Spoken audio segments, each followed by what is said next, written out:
Vítajte, milí diváci, pri sledovaní našej pravidelnej relácie 10 minút. Pozvanie do nášho štúdia dnes prijal pán Beláň z Rady mládeže Trenčianskeho kraja.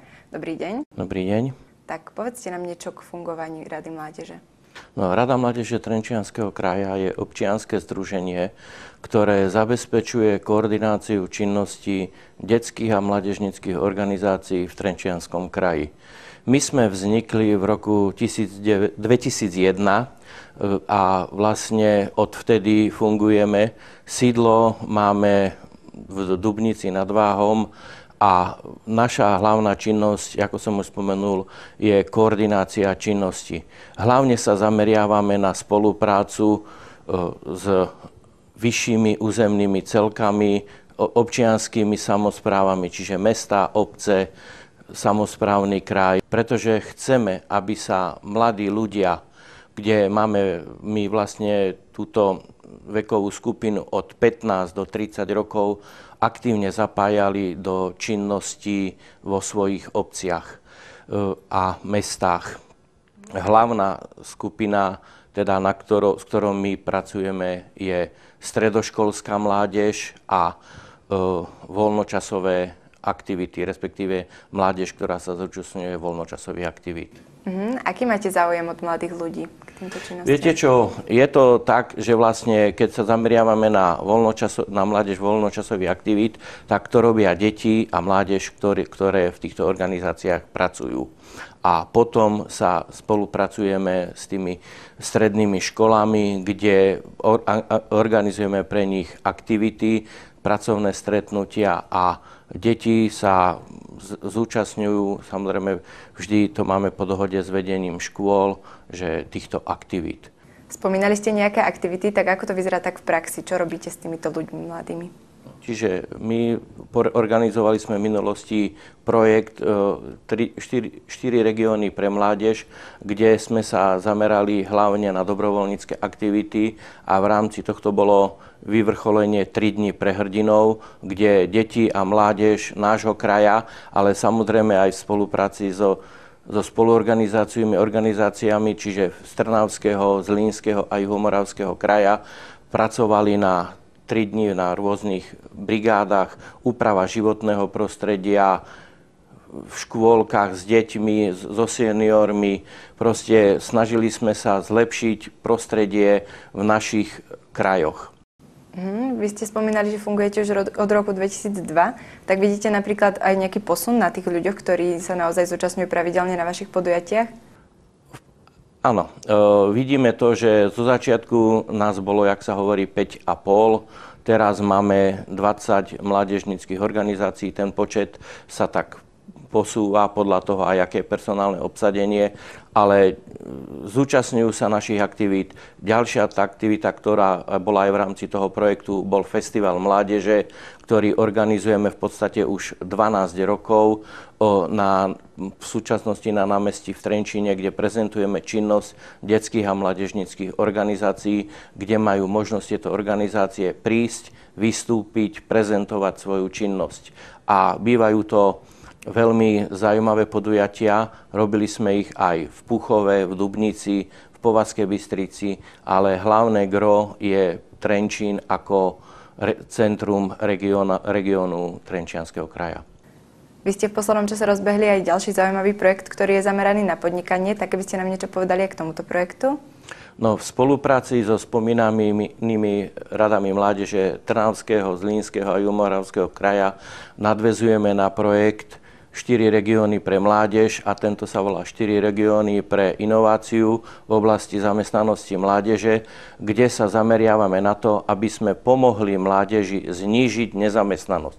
Lebo to je najrizikovejšia skupina mládež, na ktorú sa my zameriavame. Sú to študenti, absolventi, nezamestnaní, matky na materskej dovolenke, sociálne skupiny, detské domovy. Konkrétne my, ako Rada mládeže Trenčianskeho kraja, sme mali na starosti podnikateľský zámer, kde sme chceli ukázať mladým ľuďom, že ako začať podnikať. Na tomto seminári, ktorý sme robili v marci a druhú časť v júni, sme im dali základné teoretické podklady, kde sme im vysvetlili, čo je to podnikanie, ako to vyzerá, čo majú všetko spraviť, čo majú splňať a pod odborným dozorom lektorov sa snažili vypracovať podnikateľský zámer. Tento vlastne teraz to vrcholí, kde by mali tieto zámery odovzdať a jeden z týchto zámerov my vyhodnotíme ako najlepší a ten bude podporený v rámci tej legislatívy, aby sa to dalo zhrnúť ďalej. Lenže okrem týchto robili aj ostatné rady mládeže, semináre, ktoré boli zamerané na komunikáciu, ako majú mladí ľudia komunikovať so samosprávou, so zamestnávateľmi, proste so všetkými inštitúciami, ktoré sa dotýkajú hlavne tej rizikovej skupiny. Spomínali ste lektorov, spolupracujete napríklad aj s nejakými miestnymi podnikateľmi v Trenčianskom kraji? Viete čo, my tu sme mali lektorov z Trenčína a odtiaľto z Považskej Bystrice s takým podnikateľmi.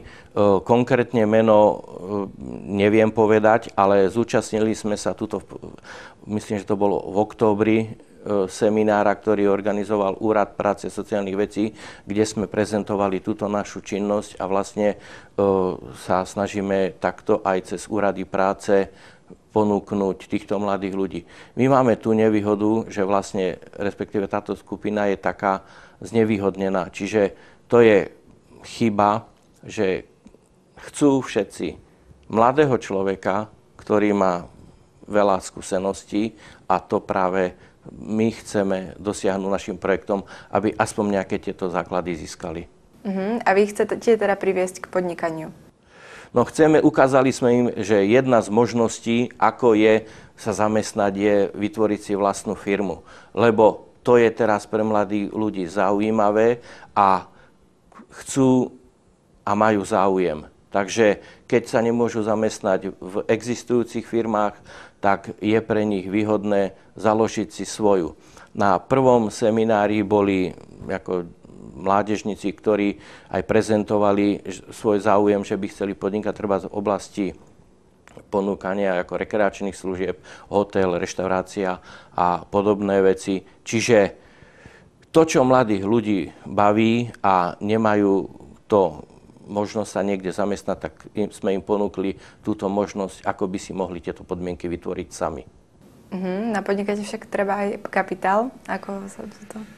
No, s tým kapitálom je to trošku ťažšie, preto som aj spomínal, že my sme ponúkli, teda, že v rámci projektu, že môžeme podporiť jeden, ako v rámci týchto legislatív, je to zhruba 390 eur, nie je to veľa, ale my sme im práve hovorili na týchto prednáškach, že tie možnosti viac úrovňového financovania, že ako môžu získať peniaze od štátu, práve že lebo podpora podnikania existuje. Čiže cez úrady práce a podobné záležitosti, eurofondy sa dajú získať peniaze, len musí byť dobrý podnikateľský plán alebo zámer a toto sme im práve my chceli ukázať, že keď toto spravia, tak môžu získať peniaze. Vy už ste načrtli, ale v čom majú mladí ľudia záujem podnikať? Aké boli väčšinou tie podnikateľské plány, v akých smeroch? Je to vlastne tým aj to skupinou, ktorú sme mali, tak väčšinou to bolo oblasť tej rekreácie, respektíve to hotelierstvo. Lebo to mladých ľudí baví. Ako strojárska výroba je tuto v našom regióne dostatočne rozšírená, tak a na to treba obrovský kapitál. Čiže na to drobné podnikanie študentov je zatiaľ podľa mňa ten okruh tej rekreácie vhodný a môžem toľko povedať, že náš región Trenčín má dostatok priestorov, aby sme mohli ukázať v rámci toho rekreácie, čo kde sa dá vidieť. V prípade, že nás sleduje nejaký mladý človek, ktorého toto zaujalo, tento váš projekt, tak môže sa k vám ešte pridať? Dá sa ešte?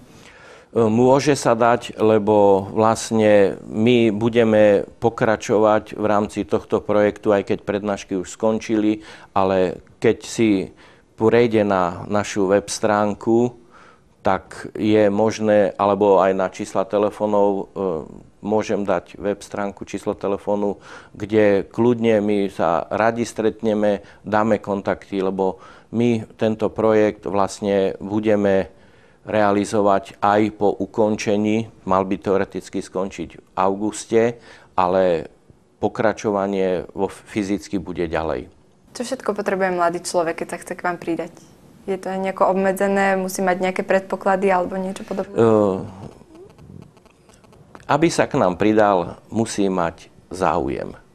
My chceme, ako my sa zameriavame na tú skupinu od 15 do 30 a ja napríklad od 19 rokov robím s deťmi a mládežou voľnočasové aktivity. A práve na týchto aktivitách sa dávame dohromady a potom môžeme spolu aj nejaké väčšie projekty robiť, lebo jeden človek nespraví nič. Ale keď je dobrý kolektív, tak môžeme spraviť veľa. A preto, kto má záujem sa dať kus zo seba, niečo zo seba, tak ho radi privítame medzi sebou. Takže všetci sú vítaní. Ja vám veľmi pekne ďakujem, že ste prijali pozvanie do nášho štúdia. Ďakujem. A vám, milí diváci, ďakujem za pozornosť. Dovidenia.